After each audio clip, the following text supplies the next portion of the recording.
did you come in contact with Aurelian lung maggots? And what are they doing in your lower bowels? You bathe in a bog? What? Next. I think I swallowed my combat check. Hello and welcome to Star Trek Mission Report. I'm Josh. I'm Steve. How's it going? Good. How you doing, man? Good. It's been a day or two. Yeah, a little bit. I know I say this every time, a broken record. Like, we're going to have more episodes, but we will. Yep. I mean, if we were getting paid, I think we would So- definitely be like, you know what? Let's just call in sick today and we'll do an episode. Even if we were getting some sort of Patreon that just gave us McDonald's for lunch. Right. It's like if you do an episode once a week, we'll give you McDonald's. You'd have probably 150 episodes by now, right? Oh, yeah, Easy. for sure. Yeah. It'd be a daily thing. Right. And that'd be bigger. Same.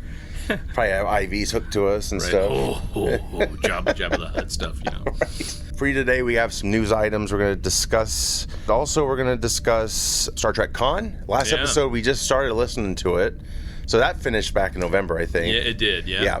And that's then, about the time that I finished it. Yeah.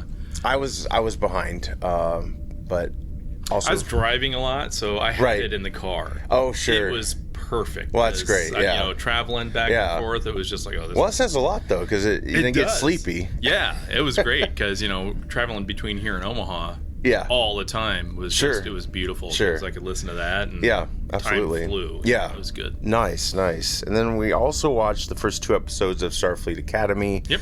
That just ended, not the show. Right. Well, maybe. They have 2 seasons. Yeah. I think season 2 just wrapped. Okay. Season 1 just wrapped, or just finished airing. So we've just watched the first 2 episodes. In the can, and so they had a 2-season guarantee? I believe so. Like? Yeah. Okay. Yep. I mean, that's set, Yeah. Geez, you got to get at least a couple years out of it, I guess. You would hope, right? Yeah, it's massive. But yeah, let's get started here. This just happened, I think it was last weekend, the 53rd annual Saturn Awards. So Star Trek actually entered the Hall of Fame. Oh, yeah. And they were given, like everyone involved with Star Trek got an award. Fortunately, Kurtzman got one too. But so anyway, it's celebrating 60 years this year. 60 years. In September. Isn't that cool? Yeah. You feel old when Star Trek's 4 years older than you. Not me. Not you. William Shatner, he's I think he's 95 now, or going to be 95. He's finally showing it, but he still looks pretty good. He's pretty spry still, and he seems pretty mentally with it still. Yeah, too, yeah. he does. He actually came out before everyone was given an award for 60 years and did his own little acceptance speech. Jonathan Frakes and Brent Spiner presented it to him. Spiner, of course, did his Patrick Stewart impression. Nice. It was cool because they were talking about all the captains. Yeah. Then that led into William Shatner coming out. I didn't know this, but when Shatner did that Rocket Man back in the 70s, that was the Saturn Awards. Yeah. Yeah, I didn't know that. I didn't make that connection, and that was part of his speech. And he was saying they wanted him to do it. It wasn't his idea. Oh, okay. And he's like, I don't sing. And so, yeah, he just said how he like broke it down and analyzed it. And, it became, he didn't know there were going to be cameras. They said it wouldn't be filmed, but sure enough, it was. Yeah. I always thought it was his idea to be that weird and sing. But, yeah, he just kind of accidentally fell into it, looks like. He did some press afterwards, and I feel bad for this mic guy. This guy with the mic was trying to adjust the mic, for Shatner, and it like broke or came off the stand, and Shatner's like, just give it to me. But the problem is Shatner had it super fucking close to his... Oh, so it was distorted, But I don't think anyone had the balls to be like, Bill, got to pull that back. So it was like kind of muddled, but he was asked if he's seen Star Trek Academy, and he actually said he hasn't seen any Star Trek other than his own, and he hasn't even seen all the 79 episodes he did. Wow. I thought that was like, wow. I'm shocked, but I know these actors don't really watch everything they're in and stuff, but I would think like the original episodes maybe you would watch that. I get it. I remember when I was on the radio, I would never listen to myself later, even when I've done my own podcast. I publish it. Yeah. And as far as I'm concerned, it never happened. That's okay. Yeah, that's all right. It didn't exist anymore. I have to listen to us because I edit everything. You edit, so I feel bad for you because I've gotten used to it, and not that I like the sound of my own voice, but I pick apart like how I talk and everything. So it's good improvement technique. Yeah, that's for sure. If anyone gets edited, it's mostly me because I'm like, like, that sounded stupid. I'm going to cut that out. Terry Metalis actually got awarded there, too, with the Robert Forster Artist Award. Of course, he did season 3 of Star Trek Picard, which was the best. Loved it. He's actually currently launching Vision Quest on Disney+. Okay. Looking forward to that, because if he can turn around Picard, he can definitely do that with Marvel's Troubles. Dropping Names is a new show with Brent and Johnny. Oh, yeah. Have you seen any of it yet? Have you? I love it. Yeah, it's really great. But they've had quite the lineup so far. LeVar Burton, John Logan, who wrote Nemesis, and he did confirm Data didn't die. Oh, yeah, So- that's right. But, Picard season 3 kind of rewrote that anyway. Yeah. Nathan Fillion, Alan Tudyk, that was awesome. Seth MacFarlane was the latest one. I Have saw you seen that. it? Okay. Yeah, that was great. Orville season 4 scripts are written, but they're not sure when they can have it made. My whole question is, just thinking financially, like, do they keep the sets? They can't just leave sets like that, right? I would Breaks my heart when they tear this shit normally down. they don't. Yeah. I think they, either destroy or recycle. Right, yeah. Redress up. That's crazy, though. Then it definitely diminishes the chances of picking it up again, because they have to build the set. It does, because that's just another cost. Yeah. And it's too bad. I mean, It is. Orville was quality. Yeah, and it was just getting better and Yeah. better, more theatrical, you could say, and more. Every episode was like a film, Right. And really- I know we'll talk about Starfleet Academy, but Yes. it's not Yeah. They don't blend the humor and the cool stuff as well as the Orville did. Yeah. Right. I mean, Orville, at first I'm like, oh boy, this is just... I love Seth MacFarlane. Yeah, me too. I think he's a treasure, but I'm like, oh, he's doing a space show, it's live. I don't know. Yeah. I'm sure it'll be funny, but, Right. I didn't expect it to be great. Right. It was. Yeah. Well, yeah, I dug it, and it looked great, and I know the critics butchered it before it even aired. And once it aired, though, I was like, I like this. I don't see what people... And then you get to, like, the 3rd episode, and I think it's... what is it? It's not the baby. There was some kind of concept. I was like, whoa, that went deep. I can't remember what it was. I think it was whoever that species is, the security officer. Yeah. Like, they have to be males. Yes. I think that was the first episode. Like, oh That's my God. right. Yeah. Yeah. And I think MacFarlane, years ago, before J.J. Abrams came along, I think he wanted to take over Trek. Yeah. And I think I wouldn't want the Orville type of humor with Trek if he ever did Trek. Right. I'd want it more reserved and more dry, I don't think he would do that, because he loves Trek. I think he would honor Yeah, I what... think he would. Yeah, which, current Trek does not really honor. doesn't. It's like, hey, we're going to talk just like you guys do. Right. And We're the 1,500 years in the future. Well, and the difference between, everyone always says Star Trek was always woke. Yeah. And yeah, it was. And was the Orville? A little, but guess what they did? They didn't beat you over the head with it. Right, it wasn't preachy. They introduced it subtly and let you decide what you wanted to do. Right. And Introduce conflict. yeah, like exactly. there's not black and white. It's a lot of gray areas in life. It's like, don't club over the head. right. Whisper it. Yeah. And let it internalize. That's what New Trek does wrong. That's exactly. And everyone what takes did it wrong. as, oh, you're racist. Like, Yeah, it's like, no, it's not. I have absolutely nothing wrong with. I mean, that's why I loved the original Star Trek. I mean, it was. I think that's why most fans love it. Again, yeah. I'm only 4 years younger than Star Trek, so I didn't see it. Right. I wasn't able to internalize it until the 70s when it was in syndication. I always thought it was cool, the diversity of the show. Yes. And as a young boy, that helped form my opinion on what diversity looks like. I think it is important, and I think Star Trek has always done a good job doing that until recently. Right. And now, they take a baseball bat. I'm not questioning the content. I'm questioning the delivery of the content. Now, some haters out there, rightfully so, because they just... Oh, 100%. They there's have people They out have an there agenda. We There's a don't. lot I think of we're people- pretty... Right. we try to be fair.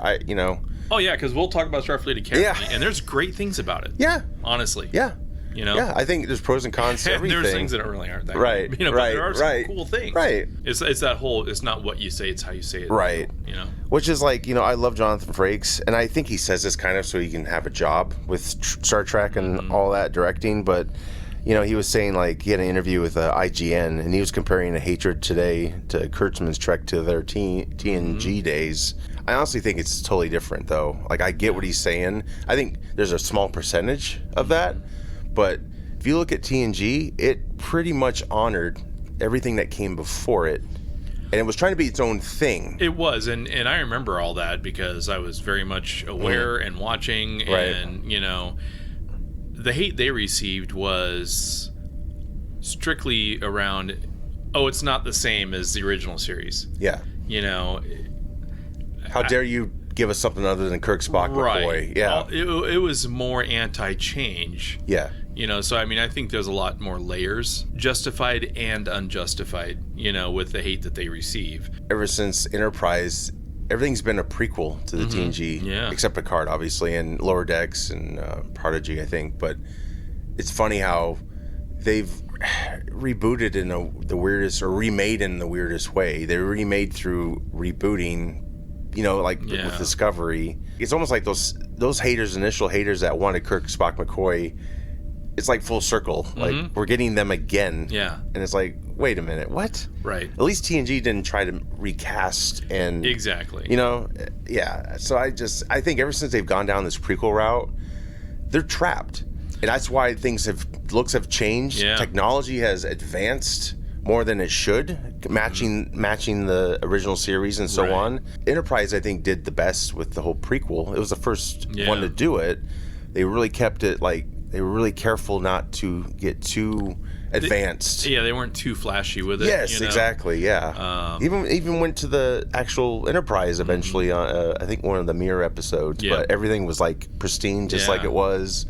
And that's the problem with all these prequels. It's like, maybe you should just remade it, you know, at this point. Because, I mean, they have. Pike's, you know, different, and Kirk's different, and then Thomas Jane's going to be McCoy for the last season. I'm like, he's super fucking old compared to Kirk, but whatever. They paint themselves into corners by doing that, you know. And the beauty of the Star Trek that we had in the 90s was that, you know, they weren't recreating, they were creating. Yeah. You know, I mean, Deep Space Nine, you know, received all sorts of hate. Because they weren't out in a ship every episode, and, you know, eventually got that kind of and Deep Space Nine critically might be the best. Yeah, Voyager's my favorite from that era. Sure. I love them all. Next Generation was fabulous. I mean, they were all fabulous, you know, and they all did their own thing. Yeah, they each tried to take more and more steps outside of the whole Roddenberry thing, and I feel like JJ and Kurtzman Trek is like, they just jumped, they ran, and it was like, didn't really gradually... How flashy can we make it? Right. And it's a prequel, so it's like, what? I mean... Right. And how can we blunt force trauma the message? Right. You know? Right. We want Star Wars. Like, it's not Star Wars. It's totally different than Star Wars. There's really should be no competition. They're totally different entities. Exactly. Yep. I mean, they're in space. That's about all they have in common. It's the only thing they have in common. Right. With Academy completing season 2, Frakes might be the last Trekkie directs. I mean, it depends on under the new regime, which is... Skydance, you know, I think we talked a little bit about that last time. Summer 2025, it went into effect, the merger, and, you know, of course, they're buying Warner Brothers now, which is, I think it's crazy. Kurtzman's whole future is kind of up in the air. I'm hoping they'll put someone else in. I know they want to do some films. Yeah. So I don't know what about, you know, TV series, but Kurtzman, you know, he was saying, like, talks have started, but there's so much going on right now. And it could be bullshit too. Maybe they're not returning his calls. Yeah. I don't know, because they do want to do Star Trek Year 1. Yeah. Kirk's first year on Enterprise. I'm like, didn't we ever see this shit? Go watch TOS. What are you doing? Just trying to rewrite everything. The overall direction is just not entirely sure what's going to happen. Good. Yeah, it would be the first time in 10 years there will be no TV Trek ordered. So. Right. Yeah, that's going to be, that'll be interesting. Yeah, I think they should rest it, and they should do Legacy like everyone wanted, pretty much, including, I think, Jerry Ryan. I think she turned down a 7 of 9 show because it was going to be something different than what Picard Season 3 kind of introduced to us. Also, a couple of developments still from Kurtzman. Star Trek Year 1 is one of them. That's just gotten to, like, I think they're just pitching it, you know, it's not even a guarantee. Tawny Newsome, who played Ensign Beckett Mariner on Star Trek Lower Decks, I guess she's doing a Star Trek comedy. I'm really nervous about that. I guess their scripts are done. They're just waiting a green light. So I just don't like I don't like comedy with my Star Trek. Like you can be humorous, and they were, but it's just like... Star Trek 4 showed an example of how comedy can work. Yes. Because they're out of time. It was all fish out of water stuff, so to speak. With the language, too. Yeah, with the language, but too. Yeah, absolutely. So, I mean, it worked, you know, and they always did it in smart ways back then, right. and that I have no problem with, but it's, I don't know, when you're getting goofy with it, it takes away from the stoic approach of Starfleet. Yeah. It's not... dumbing it down. It's not a revered organization anymore. It's one where you can just walk around barefoot and lay in your chair. Yeah, it's a perfect lead into Star Trek Academy. So we watched the first 2 episodes. I went in with an open mind. I think you did Same too. Here. Yep. And I gotta say, like, all the visuals and stuff, a lot of eye candy. Like, it's attractive. It looks expensive. It looks awesome. Yeah, sets are great. I thought the sets were great, and the CGI was cool. They did that thing in the beginning of episode 1 where was that dust storm or whatever it was, just that very brief shot of the planet or wherever Mom was on with the son. I see what you're saying. Yes. Yeah. Oh, that outpost. Yeah, it was an outpost. Right. Yes. And that was like kind of the first big CGI moment, and I'm like, oh, that looks pretty slick, and the rest of the show has done that. It looks pretty. Yeah, it's pristine. This has got brightness in it. It's not just dark and dreary. Tatiana Maslany, is that how you say her name? She played the mom. She was in She-Hulk. She was She-Hulk. Yeah. Yep. I recognized her. I was like, oh, okay. They got some. I'm not to say she's a huge star, but they got some star power in this. Yeah, definitely. I mean, definitely with Paul Giamatti. He was just nominated, 2-3 years ago for an Oscar? Yeah. And now he's this. Yeah. So, I mean, honestly, the very, very, very, very, very beginning, I thought that cool little starship montage celebrating the 60th year. Yeah. That was pretty cool. That was cool. The one thing I don't... What is the ship called? Athena. Kind of a ridiculous design, but... Oh, boy. I don't like the design. It's like a comm badge in space. It's like a comm badge in space. And I don't know. It looks pretty ridiculous, but whatever. Well, at least it doesn't have the nacelles detached. That doesn't make sense with Discovery. Right. Like, you're in space. You're not in I mean, gravity. Well, it was just weird. Yeah. And to me, the whole premise is just starts off a little harsh to me. It's like, all right, well, this lady gets sentenced to at least 15 years for felony theft. Right. In our timeline, murderers get off in half that time sometimes, and she was manipulated. It was just like, what the heck, I mean, and Giamatti, not my favorite performance from him. Yeah. And it's just, we're just really trying to jokerify every villain in the world anymore. Right, and it's like contemporary references, the lingo, the whole thing is just, make up your own shit. Like Battlestar Galactica, they need Ronald Moore to come on board because they said like frack, you know? Why are we saying shit like Star Trek 4, going back to Star Trek 4, it was a perfect example of like, it was okay to cuss in that one because they even said it was primitive language. Use of colorful metaphors or whatever they said, right? And I think you forgave the movies. They would slip in a damn and shit and all that, but all this Kurtzman shit is all juvenile. It's very juvenile. Calling each other bitch. And it's very... Turn off. Yeah, exactly. I don't like it. They did that a lot in the second episode. And the kid growing up, right? I mean, so we catch him, mom's been gone, he gets separated and the whole thing taken away. And, we fast forward 15 years and he's basically... Bruce Lee'd the crap out of everybody, cocky in this asshole. scene. I can do it. And he can do everything. Yes. Not only can he Bruce Lee a bunch of bad guys, he can also Han Solo a ship. Yes. I don't know what kind of education you get as a kid who lives in dumpsters. Right. But to be able to, they just really... People said about Rey in Star Wars that she was a Mary Sue. Yes. Well, he's clearly the male equivalent of a Mary Sue. I mean, Peter it's like... Sue? What would you call it? Yeah, I don't know. Mark Sue? I don't know. But he... I don't know. They really overpowered this kid, you know, who has no business being that powered. I'm not saying don't make him the focus of your story, because he is. Right. And the actor is doing a great job with the material. I think all the actors are pretty solid. Yeah, I mean, with the exception of 2 performances, the writing is what it is. Yes. But the performances are very good. Right. And some characters really, really, really shine, in my opinion. Sure. You know, I mean, Holly Hunter and Paul Giamatti just, no thanks. Yeah, I just don't like the whole laid back in the captain's chair. Like, this isn't a big deal. We're here to have fun, and I don't wear shoes. Like, gross. Yeah, there's no reverence. Like, you can even see like black on her feet. Like, come on. Yeah. What the hell? That's not a way to like direct yourself. I'm sure Tarantino's drooling, but yeah, he produced it probably. Yeah. Who knows? Finally got a Star Trek version. Right.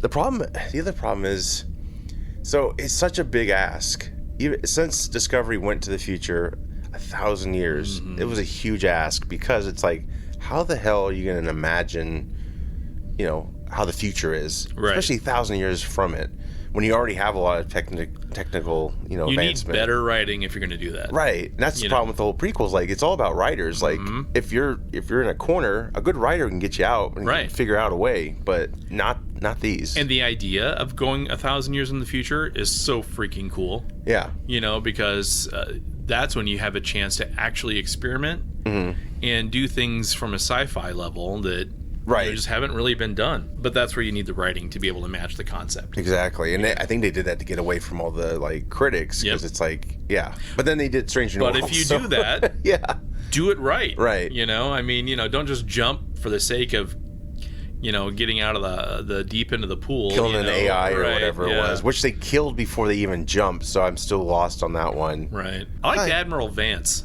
Yeah, and he's a carryover from Discovery, right? Yeah, but he, I mean, he feels like Starfleet. Yeah. You know, he reminds me of what Starfleet. She's more of a radical. She's more of a radical, and he's strict. Very grounded. Yep. You know, I liked his character. I mean, she's part Lethanite, is that how you say it? This species was introduced in Star Trek Strange New Worlds Season 2. Yeah, they live a long time. Right, so it's not, it's a brand new, like, introduction. It was made up with the new Trek regime. She's part, so I think the one on Star Trek is like 2,000 years old, which is fucking crazy. Yeah. And then she is like 500, I think, years old. Yeah, something like that. I had to look that up because I did when too. she made the reference of her age, I'm like, huh? You know, so I had to look that up. Well, I was thinking like Elarians, is that how you say it, for Guinan species? Because I thought they were kind of like similar. I'm like, why didn't they just have them be that? But they're a race of listeners. I looked that one up. It's been a while. Because I remember there was an episode where Data went back in time and was able to talk to her in the 1800s. That's right, yeah. At first I was like, is that the same species or similar? And if it's similar, why make up a whole other species? Right. Probably just because you own that. Right. So if they ever want to use it, which probably won't. Yeah. But at least it's there. That's what sucks about all this like ownership is like, that's why they don't honor a lot of the things that we love, is because they want to make it their own. Yeah. And it just fucks things up. And, you know, that's okay, too. But then if you're going to do that, write it the right way. Right. You know? 100%. 100%. And I liked the scene overall with, you know, when Admiral Vance went to go find her again and try to recruit her. She had that line where she said something like, I won't make more promises to kids that I can't keep or something. And I thought that was a pretty cool moment. But then she follows it up with Sorry, Charlie, and we get some Star-kissed humor. Yeah. You know, from the 70s. And I'm like, oh, that's stupid. Yeah, the imagination is just not there. It's like they're pulling things out from like our time, and I get that because we can relate to it, but it's like at the same time it's hard to take this person as 500 years old when she's referencing things we only know of. And you know, they're putting in some cool moments, and then all of a sudden they're trying to balance it with some humor that just falls flat. I don't like that. It's like you don't have to have humor. This is why in my opinion Marvel can't sustain, because you know everybody goes to these movies expecting a comedy. You know, I always remembered, you know, this movie's hilarious, you'll love it. And I'm like, okay, I don't want to see the Avengers for hilarity. Right. I want it for some cool superhero action, right? You know? Some humor is fine, but, let's feel like the stakes are high here, Right. And, then, she's told that Caleb's alive and all this stuff. And, he's been on the run the whole time. He's a petty thief.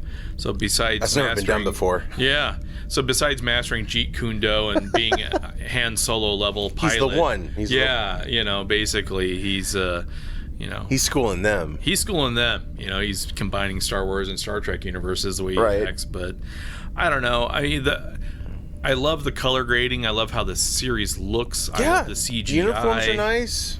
I loved the speech that she gave to Caleb about how she quit because of separating Caleb and her mom and his mom and stuff. And she'll help him find him if he just enlists in Starfleet. Yeah, and I'm glad that at least in the writing, I liked that piece of it too, because she also thought that felony theft shouldn't be like a quadruple life sentence. Right. I mean, that's me exaggerating, but sure. That's how they treated it. But I mean, so there was really moments of cool writing, and then there's just moments of really 8-year-old to 10-year-old type writing. You can tell when some writers took a break from the writer's room. 100%, yeah. Or they just, all right, well, we're going to let maybe ChatGPT fill this part in. Right. How do we get out of this little piece? How do we make it really funny? And it's just not really funny. But sadly, that's probably 100% true what they're doing, because it's a time crunch. They have to get it out, and I did enjoy his makeover. I thought that was kind of cool, even though like some of the beaming since Kurtzman has been kind of magical, Yeah. Even JJ, when they did that warp beaming, like right. What the fuck? Transwarp beaming, which makes it more magical than like technical. Yeah, exactly. But I did kind of like when he got his makeover. That was cool, and I excused it because it's like, okay, this is 1,000 years in the future. It's kind of inventive when you but I know I wrote a note or something like that I wish I had that. Right. Right. Like when I'm going to an appointment, I can just, look like this, walk through it, and, okay, I got a button up and some slacks on now. Right. I'm good to go. So. Yeah, I thought that was kind of funny when he's like, what? Yeah, his reaction to it was pretty cool. That was cool, yeah. I thought that was fun. Jaden Krog, is that how you say it? Long Duck Dong of the Klingons. That name, just sounds so weird. Oh, yeah, my notes. A Klingon guy looks like a traditional Klingon. Yeah. And a great voice. Yeah. And then after that, Bruce Lee got exposed after a few push-ups. Right. Right. So I think Caleb was when he was doing those push-ups and he got tired real fast. Yeah. Okay. Which is when we met Thok. Sorry. Is it Thok? Thok, yeah. What do you think about half Klingon, half Jemadar? So, my notes. Commander Thok looks pretty joyless, so I like her already. And then right after that... She's us. No. She's us, basically. Thok is establishing disciplinary dominance in a scene that feels comedic, thus relieving her of actual credibility. It's like Kurtzman said, oh, she's a badass, so let's put it to cartoon music. Right. And that's how I felt during that scene. Yeah, a little whistle. Yeah, I'm like, oh, shit, she's going to be tough, you know? Well, she is tough, but then they make it comedic. Yeah. And they didn't have to do that. Right. And it does take away from a character's credibility when you're making her badass scenes into comic relief. It's like Saturday morning cartoon shit. Right. Yeah. I mean, it's like...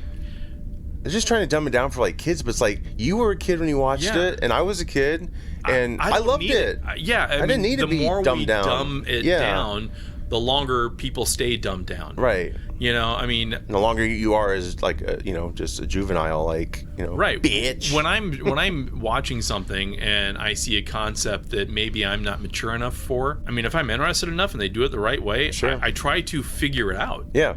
And what happens when you're figuring it out? Well, you grow, right? Yeah. But when you have ham-handed attempts at humor and all this other crap, it's like you're delivering it to people at a lower level than maybe they should stay at, and absolutely.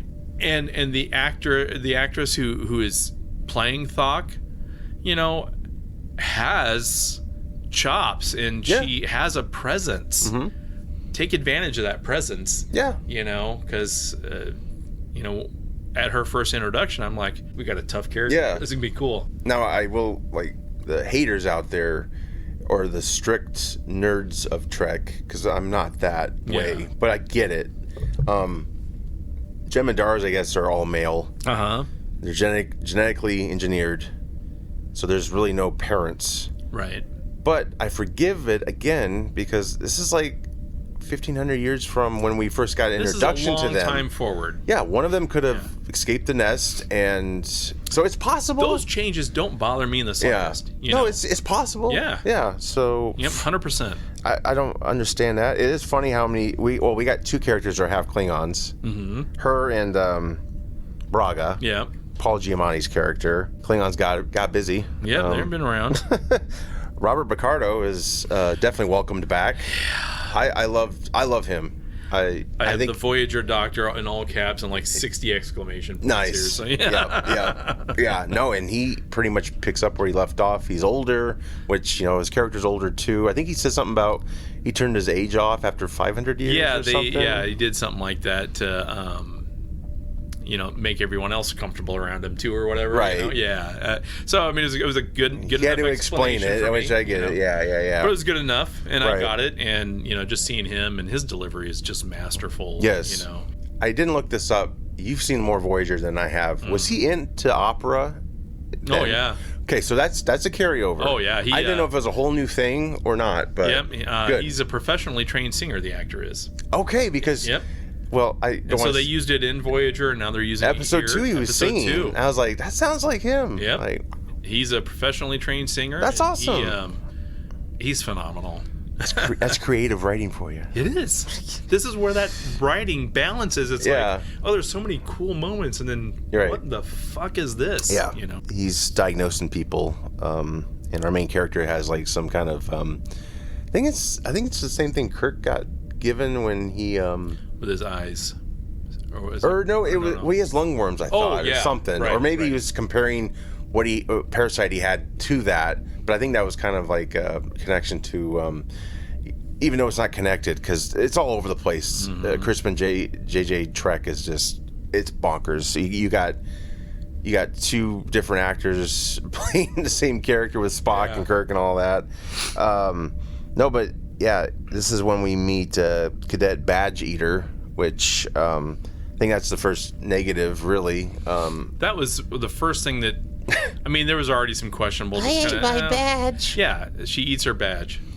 And toddler, what are you doing here? I know. How did you even get in? Like, how is that funny? Academy? Like, if an Army cadet did that, no, they would be.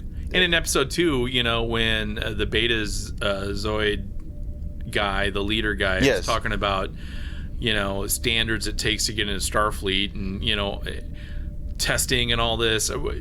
Who's swallowing their comm badge that is able to actually pass the entrance exams to Starfleet? Right. Well, I think Thok should punch her until it comes out. Until it comes out, yeah. Until the punching is done. Remember this. Yeah. This is where the comedy It'll be funny. Flat. Right. Yeah. Who's it funny to? Yeah, right. Your 7-year-old? Right. What if she beams out her organs? That'd be terrible. Because I mean, that's things. Beam out the. That's the comm badge. They can do. Yeah, beam out the stupidity. Yeah. No, but it's like in this Kurtzman world, she'll probably become captain of a ship. Yeah. So. Yep. Absolutely. And she'll still swallow her fucking badge.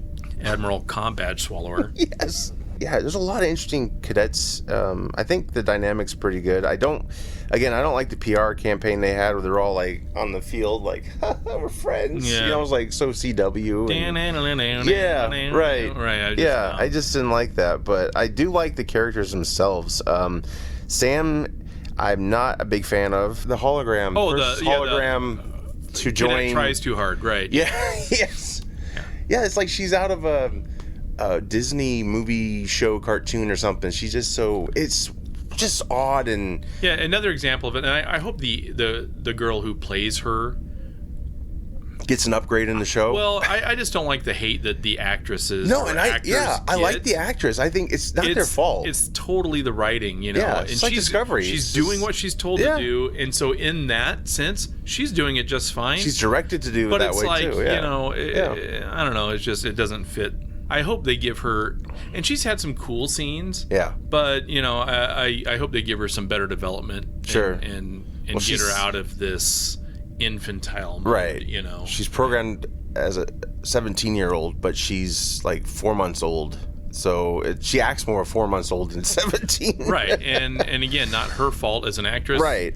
But it's the writing. I think she does a good enough job that they could give her better material to work with. Right, and I hope it seems just so magical, kind of like she's from Kosk. I think that's how you say it. Yeah. Her homeworld, there's a colony of holograms on it. So I kind of want a backstory of that, but I'm afraid they won't be able to write it well and capture like I know all the ideas and thoughts. Like, would it make sense? Could they make it make sense? Probably not. And it's just like new Star Trek. They're introducing some really sweet concepts with not great follow through. Exactly. Yeah, I 100% agree. And this is just a throwaway note that I wrote, but when they were on the ship itself before they got to San Francisco, I wrote down there's another Asian ensign, and I said, "Oh, I hope he gets promoted." Looking at you, Voyager, So, so I'm hoping they don't fall into some of those traps. Right, but, which there is a wall on the ship of everyone. I think Henry the tribute Kim wall finally got promoted, right? Yep, I think he did. He was an admiral, I think, in canon. Was he? Eventually, yeah. Yeah, that's so crazy. He was always an ensign. Like, yeah, it's wild. Durham. He's a I can't pronounce his shit. Yeah. He's a Cheyenne.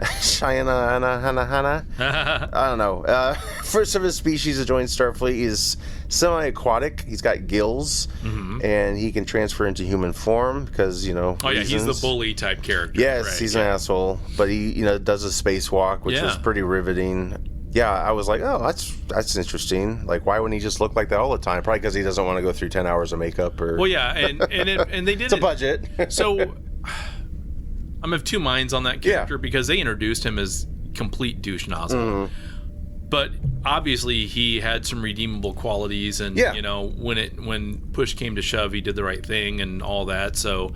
I'm interested to see how they develop that character. Yeah, and I get it. They're all like kind of. I mean, they're coming into their own adulthood or whatever, and they're still young. Yeah, I just don't like them. Like you're the bitch, and like, come on, we don't need to talk like this, guys. It takes me out of it. Like, this is not American Pie in space, right, Yeah, the ship itself is like a magical school bus.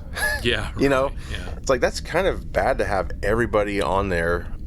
Like, it gets taken out, you lose all your cadets. Like, there's no Starfleet Academy, basically. First episode, when they drop out of warp, that's when Braga introduces himself again. But it looked like they never raised shields. Right. Did you catch that? I'm like, why the fuck would you raise shields? Right. Like, am I the captain, or are you the captain? I know, and then they raised it too late, didn't they? Because I think she said raise shields. Yeah.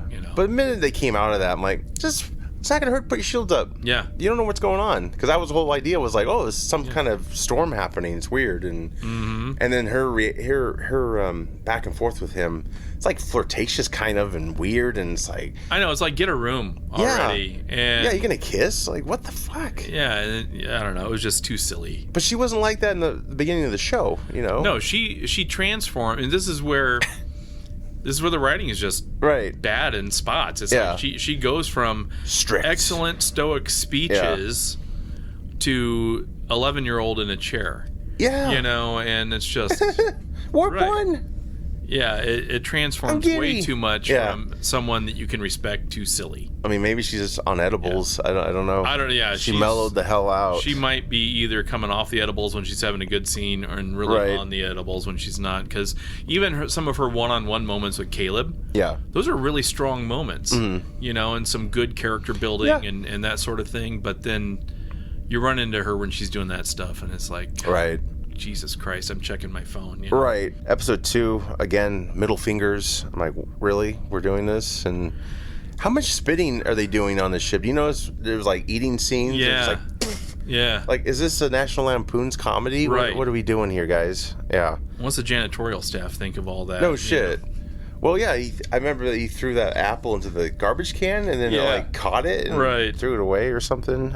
So yeah, we get the Betazoids in episode 2. That was cool. They've built this wall or something, keep them separated. Yeah, I don't know if it's a telepathic type, whatever they do, Yeah. But I mean, just as an overall nutshell, if this is the best episode you could ever have from Star Trek, here's the first episode. Yeah. But here's the second episode. Yeah. It's not up here. Right. but it was vastly overall better to me. You know, like if I only saw one episode of Starfleet Academy and it was the second episode, I'd be like, all right, you know, there's some dumb moments here, but I'll watch this goddamn thing. There was some really cool moments, and the actress that played the Betazoid princess, I guess you could say. I guess, yeah, she was really good. Yeah, I like that dynamic. You know, he's trying to escape, which is kind of dumb. Like, I'm tired of this. Like, I'm out of here type of shit. It's like, this is where that character goes from some really cool moments and great potential to right. What? They all have bipolar disorder. They all are, and so this is where emotional Trek comes back into play. It's right. You know, you trust these people to. You know, well, he put the ship in danger in the first episode because he called mommy. And it's like, why did you do that, dummy? Yeah, there's no emotional intelligence in Star Trek. Right. This is the problem with Star Trek. Yes. There's no emotional intelligence. Yes. But they introduced like that Beta Z character. Yep. Terima Sadowell, I think that's her name. Yeah, and I've never seen her. The character name, but not the actress name. I didn't get the actress name, but she exemplified what I would picture a Beta Z to be. You know what I mean? I mean, I think she nailed that. She was interesting.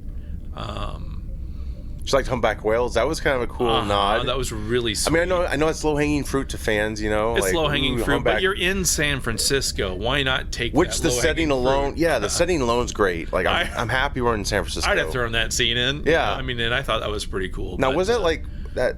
Were they underwater? I think it was some sort of deal. I don't know if it was just like the modern day Cetacean Institute that they used in, you know, but it was that was pretty sweet. And I did like that. Like a lot of great set pieces. Yeah. You know, to jumping ahead towards the end of the episode, I found it weird. It's always like the end game. It's a stretch to me a little bit. Like in the end, you know, the Betazoids walked away from negotiations, and all it took was like this like little love story. Yeah. And also like, if you're going to have negotiations this seriously, it's a big deal.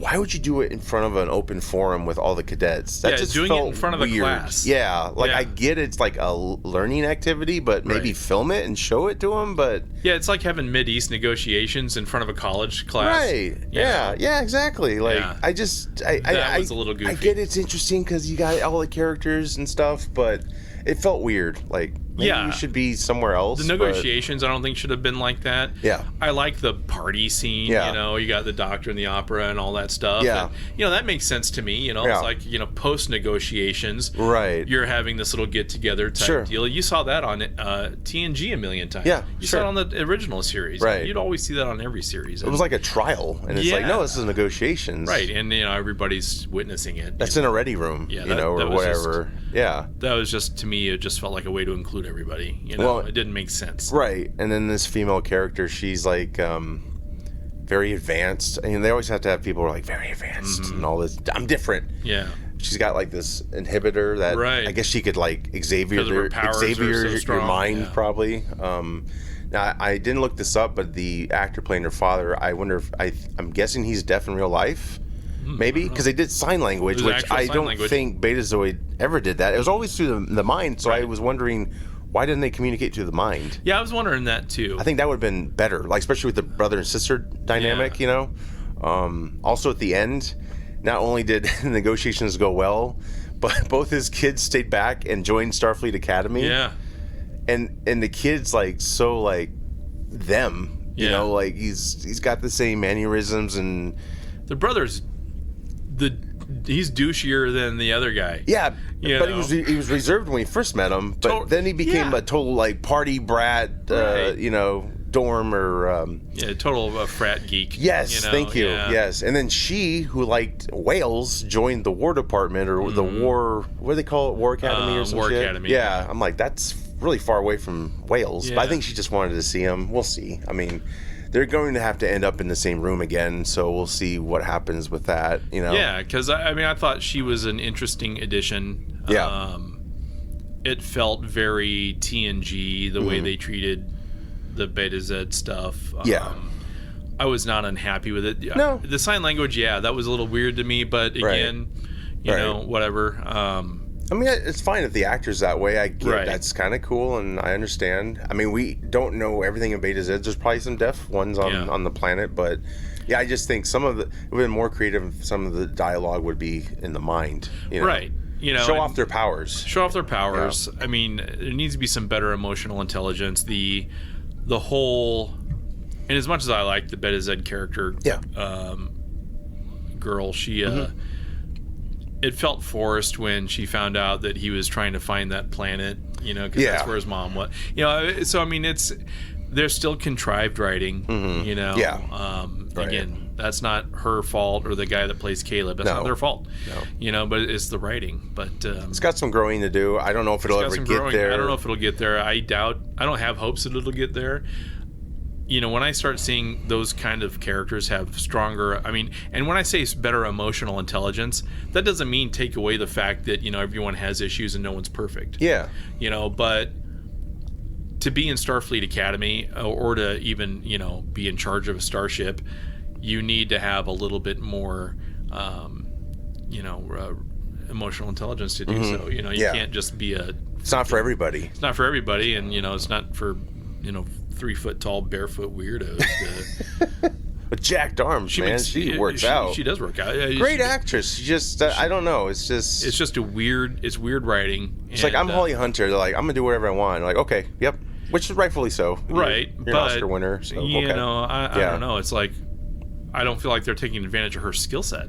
Right. Same with Paul Giamatti. You know, it's just I just don't think they're taking advantage of it. And but she does make Tom Cruise look tall. I didn't know how short she was until I saw her standing next to other people. Right. And that's not a dig on her. No. It was just like, oh, geez, she's small. You know, they've already wrapped season 2, unless they're going to do a lot of reshoots. You know, after the criticism of season 1. So I don't know if they can really change up much. You know, at this point, I don't know what the future is, obviously. We don't know. And Kurtzman himself doesn't know what the future is. I think he's optimistic that he'll still get to be on and do his projects. I feel like Star Trek Discovery is on this side of the way too dramatic side. Yeah. And I feel Soap like opera, Starfleet Academy is starting on this side where maybe it's a little too silly. Yeah. You know, if we could just knock it over here, I think they're going to go places with it. I mean, I don't hate it. I don't love it. Right. You know, I think there are some really cool things about it. Yeah. I mean, certainly, it looks great. But Discovery looked great. Sure. You know, and it was a big steaming pile of shit, in my opinion. You know? Yes. But I don't feel like this is a big steaming pile of shit. I think I think it needs to move over. There's particles of shit. Right. Yeah, you know, and I'm not trying to throw politics into it, but you know, if this is left and this is right, let's get in the middle a little bit more. You know what I mean? Yeah. And I don't mean that from a political perspective. I mean from way too dramatic to way too silly. You know, let's knock it in the middle, and I think they'll. Because in the middle, it really makes your mind like wander and think of like, well, how do we satisfy both peoples or whatever? It's like. Yeah, it's that gray area in life. And you can have silly moments, you know, and you can have people that are growing from a dramatic perspective, you know, and you know, I don't want to see Caleb in season 2 still trying to escape.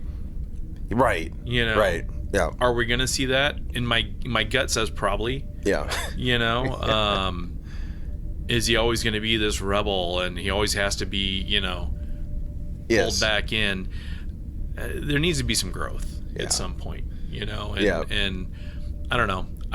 Not a terrible start. No. Not a great start. No. You know. Right. Yeah. And again, if the people in charge just did their homework more, like watch all the episodes, like, or hire people who have, and maybe they have. Can't say they haven't, but it's like you can make it your own. But like, just see how they did it. Like, it's just like when books are written and comic books, all this material, you know, even with Star Wars, that's so much better than what we've gotten. It's like if the people would have just embraced, and you could have merged some storylines together or characters. Yeah. But, to me, be as creative as you want. Yeah. But Star Trek, Star Wars, these are all franchises. So franchises have a spirit to them. Yes. You know, you're following the spirit of the franchise. Do whatever you want within that overarching theme. Yeah. Right. You know. Otherwise, make your own show. Make it. You know, it doesn't have to be Starfleet at that point, or Star Trek. 100%. I mean, you can make your own sci-fi. Yeah. Battlestar Galactica did. Yeah. I mean, it was a reboot from the 70s. And it was a worthy remake because the original wasn't really like great. It never took off. I loved it as a kid, but it was made for kids. It was a knockoff Star Wars. It was a total knockoff Star Wars. Then it made it its own. Yeah. And Star Trek never had to be that. It never had to be that. And it was very comfortable. I mean, Star Trek came first. Yes. But Star Wars really amplified sci-fi. Of course. Right? Star Trek still stayed in their lane. Yes. And it's trying to be like other things now. Right. It's trying to be like other. I mean, like especially that whole before he got to Starfleet Academy. It felt very Star Wars-y. Yeah, I'm a renegade. Oh, yeah, and all of a sudden this petty thief is... All the petty thieves I know can fly F-14s. Yeah. He's in the spaceship just doing all... I mean, come on, stop. It's like I read a book. Or something weird. I don't know. So, yeah, overall, I'm still interested in watching it. I am. And I think we'll review it going forward. Yeah. Well, moving on to Star Trek Con. So this is the podcast I just wrapped back in November. Yeah. I had to catch up real quick for this episode. I was telling you I listened to like 1.5 speed. Tried to, it was really too fast. But unfortunately, I listened to it and then I stopped and I kind of forgot where I left off. Yeah. So I had to kind of revisit things. And so what were your thoughts of the podcast overall? So I'm a huge fan of audio dramas or audio comedies. Likewise, yeah. So like old time radio. They have a Radio Classics channel on Sirius XM. Oh, fun. I still listen to that. Sure. You got like your funny programs like the Jack Benny Show. Yeah. But then you have like Johnny Dollar, who's an insurance investigator, and you have all these really cool things that are just strictly made for radio. This very much reminded me of that, but with modern effects and sound effects and I thought it was super well done. Yeah, the sound design was great, I thought. The sound design was great. A lot of TOS effects. Voice work was phenomenal. Yeah. Actors pretty solid. Oh, yeah. Whoever... I can't remember the guy that did Khan. Yeah, he's on Lost. Okay. Sounded great. Yeah. Sexy Khan. Yeah, but... I thought it was awesome because you always wondered... Yeah. What happened to these people after, they got... Sure. Over to City Alpha, Turns out a lot of shit happened. Turned out a lot happened. Yeah. And it was so cool. Yeah.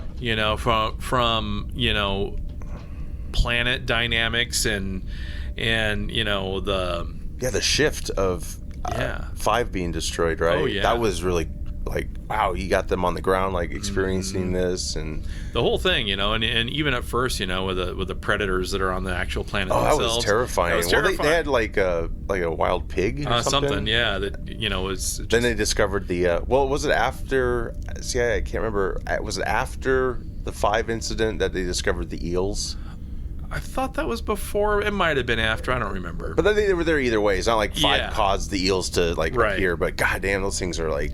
Yeah, that was terrifying. You know, and without the use of visuals, they did a phenomenal job playing that up. And then the other visitors to the planet that was crazy. I'm like, there's aliens on this fucking planet. Yeah, like, and how you can explain this? Yeah. The Elborians. 5 stars, yeah. Elborians are telepathic species. Yeah. And so that was a shock. I'm like, what the hell? And then when they were gearing up to attack them, I'm like, oh, this is not a good idea. Like, they're probably not enemies or whatever. Right. Do more. I mean, do more of these types of podcasts. And I mean, awesome.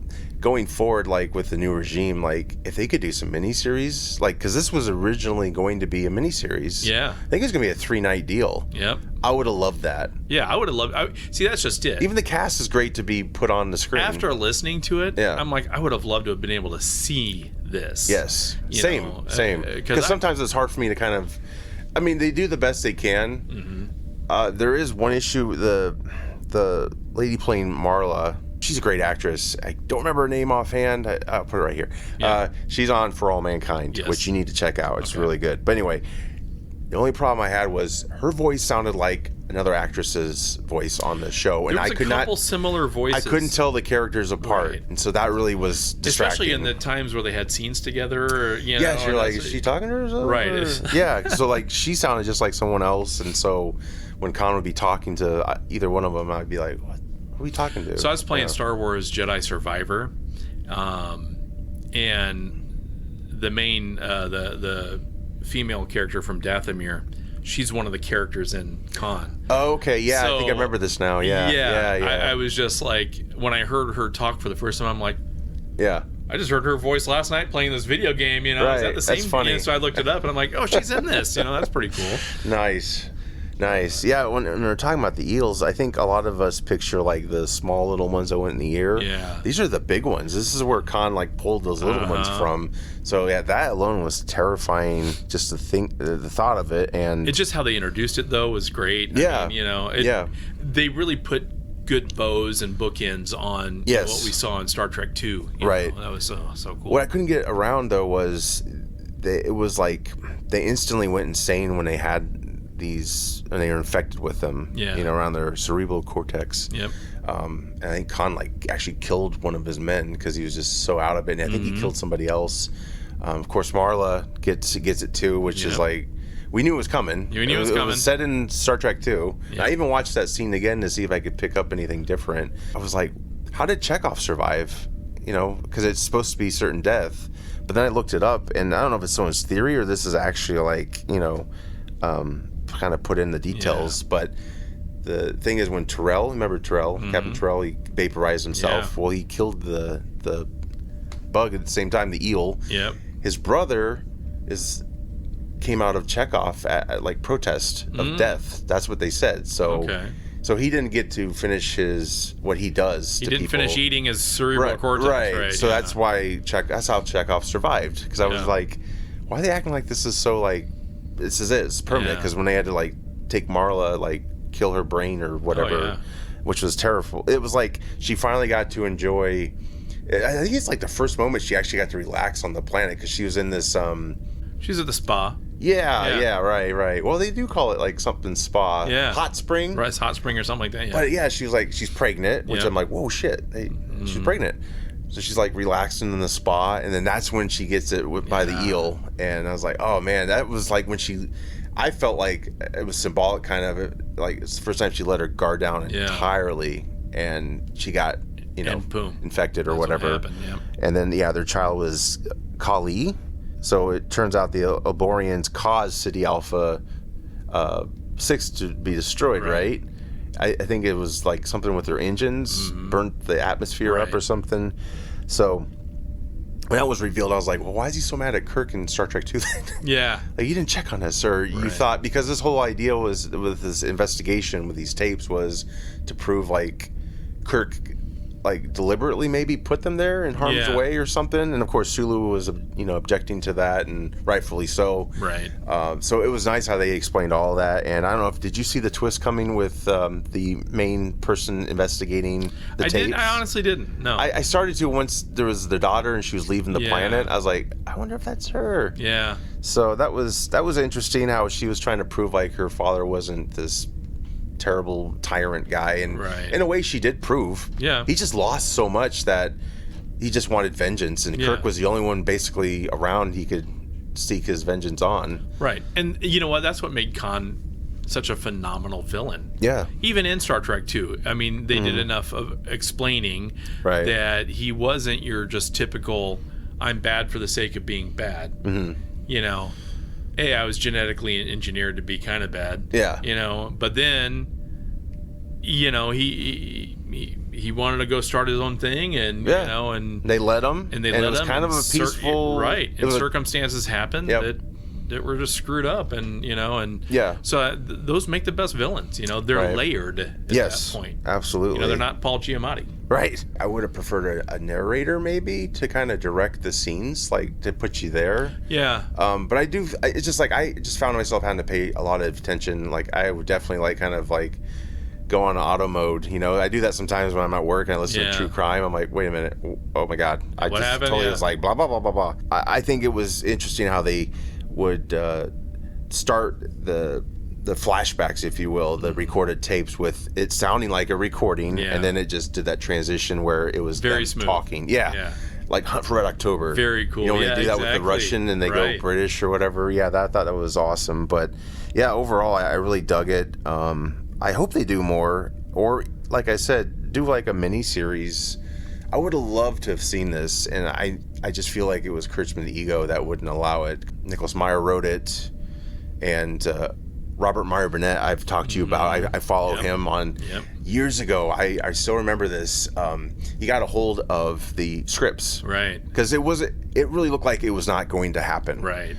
And I remember I was painting my ceiling, my bathroom, and listening to it, and I just kind of got distracted. But he was doing this live. He was reading the scripts. And I turned it off because I'm like, oh, I'll listen to it later. Well, Nicholas Meyer was kind of pissed. So he sent him a few emails. Yeah. And he had to take it down. So I never couldn't finish listening to that. Right, I know. I was so devastated. I was like, I really wanted to listen to it. You know, Nicholas Meyer writes books. Maybe he can adapt this to a book or novel form. That would be cool. Even with pictures. With pictures, that would be neat. There's so many cool things that they could make into these little podcasts or whatever, you know. Sure. Well, you could bring Kirk back that way. I mean, Shatner is starting to sound old. Yeah, you know? He's getting that. And so Sulu. Yes, it was stretching. We'll just say he had a cold. We'll just say he had a cold, you know. But that was I hate saying that was my only complaint. Yeah, you know. But I mean, he was sounding his age for sure. I know it's unfortunate. Yeah, I don't know. I'm reading a Star Trek novel, and I wish I had the name of it. I'll. Book review it for us. Yeah, I'll do it when I'm done. Yes. It takes place in 3 different timelines. Like, holy shit. The first couple years of the 5-year mission. Okay. After. Yes. And then present day. Nice. Today. Yeah. There's a true crime podcast investigating the disappearance of Jillian, the whale lady. No shit. Are you kidding me? And then it goes, how do I not know about this? Oh my god, it's so great so far. Wait, this is in the book, or there's not a podcast? Though? No, okay, it's in the book. But that's the shit you could tap into and right. Yeah, like that's what's intriguing. That is so cool. Yeah, you know, and so they're bouncing back right now between timelines, and so I'm only maybe a quarter into it. Yeah, see, it's I love that shit. So great. Yeah, so I'll do a review when it's done. I also want to know what happened to the whole Genesis project. Yeah, you know, like all that stuff. These are all the podcasts you could make. Right. Just a quick side note. Yeah. The character Genesis in Starfleet Academy. Yes. Is probably my very favorite one so far. Sure. She's consistent. She's a badass. She's, you know. Yes. That might be my favorite character so far. Yeah, she's the one that's most grounded, pretty much, right? Yeah. Very much so. Probably a love interest. She's friendly with the, you know, cadet tries too hard. Calls him out on his shit, though. But she does. She's very... Yeah. She's badass. There's a lot of promising aspects of it. You know, I think they've learned. It took Kurtzman 10 years. Not to say he's 100% like. Yeah. His legacy's great. No. No, it's not, and this still has its issues. But right. Yeah, I'm excited to see where it goes. Yeah. Same. Anyway, sorry. And it's fine. You said Genesis, and I remembered her name, and I'm like, I forgot to mention her when we were talking about Starfleet Academy. Yeah.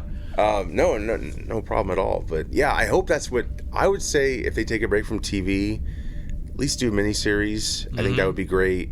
More podcasts and movies, of course. Yeah. My whole thing is if they you know go into like exploring these like older subjects, that they honor the looks and the surroundings of when they took place, and not try to make it all too futuristic and just totally like not matched. Right. You know what I mean? Like it takes you out of the vibe. It does. For me, yeah. I know. Now, if you're a 15-year-old, it's your first time ever watching, you're thinking, oh, man, this is the coolest shit in the world. Right. You know, and that's fine. But well, my hope is like new fans, like thank you, welcome aboard. Yeah. Literally.